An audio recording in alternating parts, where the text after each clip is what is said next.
Hello and welcome to new video. এই ভিডিওর মাধ্যমে আমরা দেখাবো কিভাবে বাংলা শিক্ষা এসএমএস পোর্টালে বাল্ক এন্ট্রি করবেন বা এক্সেল শিট ডাউনলোড করে তারপর সেই এক্সেল শিট পূরণ করে সেটাকে আপলোড কিভাবে করবেন।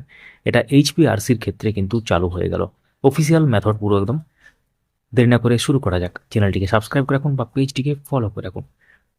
তো সবার প্রথম আপনাদেরকে যেতে হবে school.banglasikha.gov.in/sms এবং সেখানে লগ ইন করে দিতে হবে। কীভাবে লগ ইন করবেন সেটা অলরেডি আপনারা জানেন। স্কুল লগ ইন এবং টিচার লগ ইন বিভিন্ন ধরনের লগ ইন করা যায়। তো এক্ষেত্রে ড্যাশবোর্ডে যখন আসবেন তখন তিনটে দাগে ক্লিক করুন উপরে বাঁ দিকে। এখানে তিনটে দাগে ক্লিক করলে এরকম ধরনের অপশানগুলো আসবে, যেখানে বিভিন্ন ধরনের অপশান থাকবে।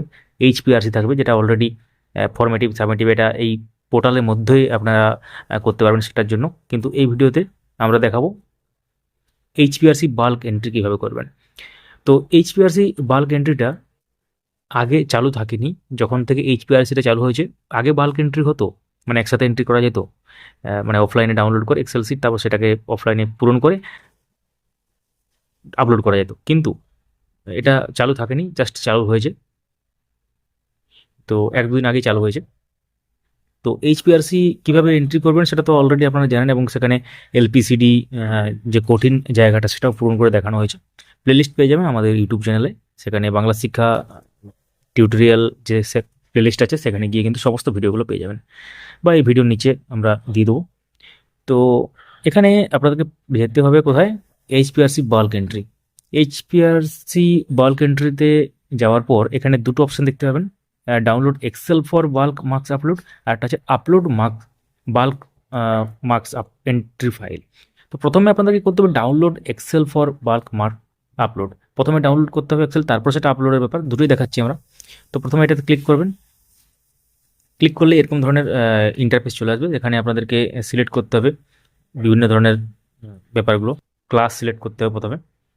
ক্লাস সিলেক্ট করার পর তারপর সেকশন সিলেক্ট করতে হবে, তারপর টার্ম সিলেক্ট করতে হবে, ক্যাটাগরি সিলেক্ট করতে হবে। এইভাবে কিন্তু সিলেক্ট করলে পরপর পুরো ব্যাপারটা কিন্তু হবে। তো প্রথমে মিডিয়াম বেঙ্গলি সিলেক্ট করলাম। সিলেক্ট ক্লাস, যে কোনো ক্লাস আপনারা সিলেক্ট করতে পারেন। তারপর সেকশন, সিলেক্ট টার্ম, কোন টার্মের জন্য আপনারা চাইছেন সেটা এখানে চলে আসবে। উদাহরণস্বরূপ এখানে আমরা দেখাচ্ছি যে কোনো একটা। তো এবার হচ্ছে ক্যাটাগরি। ক্যাটাগরি বলতে এখানে ফর্মেটিভ এভ্যালুয়েশন, সামেটিভ এভ্যালুয়েশন এবং তার সাথে এলপি, সিডি, বিসিও এগুলো আসছে। তো এক্ষেত্রে আমরা জেনারেট এক্সেল, যখনই জেনারেট এক্সেলে ক্লিক করবেন তখন এক্সেলটা জেনারেট হয়ে যাবে ডাউনলোডের জন্য। দেখতে পাচ্ছেন ডাউনলোড হয়ে গেল, এবং ফাইলটা যখনই আপনারা ওপেন করবেন, এক্সেল ওপেন করতে পারবে এরকম ধরনের সফটওয়্যার অবশ্যই দরকার, সফটওয়্যার বা অ্যাপ্লিকেশন, সেটা থেকে করবেন বা কম্পিউটার নিয়ে গিয়ে করতে পারেন। যেটা হচ্ছে যদি এক্সেল ডাউনলোড করার পর ওপেন করতে কোন সমস্যা হয় সেটা কমেন্টে জানান, আমরা সেটা সাহায্য করবো আপনাদেরকে উল্লেখযোগ্য তথ্য দিয়ে। তো এইভাবে ডাউনলোড হয়ে গেলো। তো ডাউনলোড ফাইলটা আমরা ওপেন করছি না প্রাইভেসি ইস্যুর কারণে, কারণ এটা তো ইন্ডিভিজুয়াল স্কুলের জন্য আলাদা আলাদা ফাইল হয়, এবং সেইখানে এক্সেল সিটে পুরো ফিল আপ করে থাকবে নাম, রোল নাম্বার, এগুলো যেগুলো ডিটেলসগুলো, এবং নম্বর জায়গাগুলো খালি থাকবে। যদি আপনারা অলরেডি আগে এন্ট্রি করে দিয়েছেন তারপর এটা যাচ্ছেন, তো সেখানে কিন্তু নম্বরগুলো দেখতে পাবেন যে অলরেডি ফিল আপ করা আছে। তো এটা হচ্ছে ব্যাপার। তো সেভাবে অন্যান্য ক্লাসের জন্য করতে পারবেন। এখানে ক্লাসগুলো চেঞ্জ করবেন, ক্লাস চেঞ্জ করলেই এখানে সমস্ত রকম ব্যাপারগুলো চেঞ্জ করলে কিন্তু করতে পারবেন। এবার আমরা আসি কীভাবে এই যে ফাইলটা ধরুন আপনারা ডাউনলোড করলেন, এবার আস্তে আস্তে অফলাইনে ফিল আপ করবেন। কারণ এক্ষেত্রে পোর্টালে ফিল আপ করলে কী অসুবিধা হয়, অনেক সময় ফিল আপ করলেন কষ্ট করে, সাবমিট করতে যাচ্ছেন তখন নট রেসপন্ডিং হয়ে গেল, কোনো রকম কিছু কাজ করছে না, হয়তো হয়ে গেলো এরকম। তো সেটার থেকে রেহাই পাওয়ার জন্য এটা আছে। তো এরপর আমরা দেখাবো কিভাবে এই এক্সেল ফাইলটি আপনারা আপলোড করবেন, মানে ফিল আপ করা এক্সেল ফাইলটি আপলোড কীভাবে করবেন। তো সেটার জন্য আপনাদেরকে তিনটে এই দাগে ক্লিক করতে হবে। তারপর এখানে আমরা এখন ছিলাম download excel for bulk marks upload, এর নিচের অপশনটা upload bulk marks entry file, এটাতে ক্লিক করতে হবে।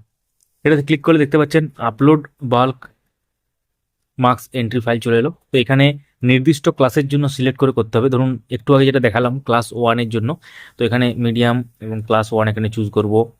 সেকশন এখানে হিসাবে আপনারা এখানে চুজ করবেন, টার্ম চুজ করবেন, এখানে এভালুয়েশন 2 একটু আগে যেটা দেখালাম, ক্যাটাগরি চুজ করবেন, আমরা সাবমেটিভের জন্য করেছিলাম সাবমেটিভ। এবার চুজ ফাইল করতে, চুজ ফাইল করলে আপনাদের কম্পিউটার বা মোবাইল যেখান থেকে করছেন সেখানে ফাইল ম্যানেজার টাইপের একটা ব্যাপার খুলে যাবে।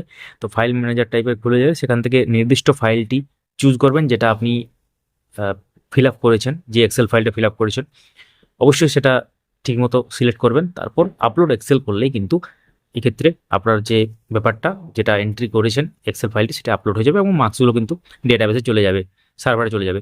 তো এইভাবে কিন্তু সমস্ত ব্যাপারটা চাইলে আপনারা করতে পারবেন। তো শর্ট অ্যান্ড সিম্পল ভিডিও ছিল। আমরা ভবিষ্যতে আরও গুরুত্বপূর্ণ তথ্য নিয়ে আসবো এই বাংলা শিক্ষা পোর্টাল সংক্রান্ত বিভিন্ন ধরনের টিউটোরিয়াল, হাই কোয়ালিটি কন্টেন্ট এবং উল্লেখযোগ্য ইনফরমেশনের জন্য আমাদের চ্যানেলটিকে সাবস্ক্রাইব করে রাখুন বা ফেসবুক থেকে যারা দেখছেন পেজটিকে ফলো করে রাখুন। ভিডিওটি লাইক করুন, সবার সাথে শেয়ার করুন। কোনো প্রশ্ন থাকলে অবশ্যই কমেন্ট করুন, আমরা সর্বদা আছি আপনাদের সাহায্যের জন্য। চারিদিকে শেয়ার করুন যাতে সকলেই উপকৃত হয়। Thank you so much for watching.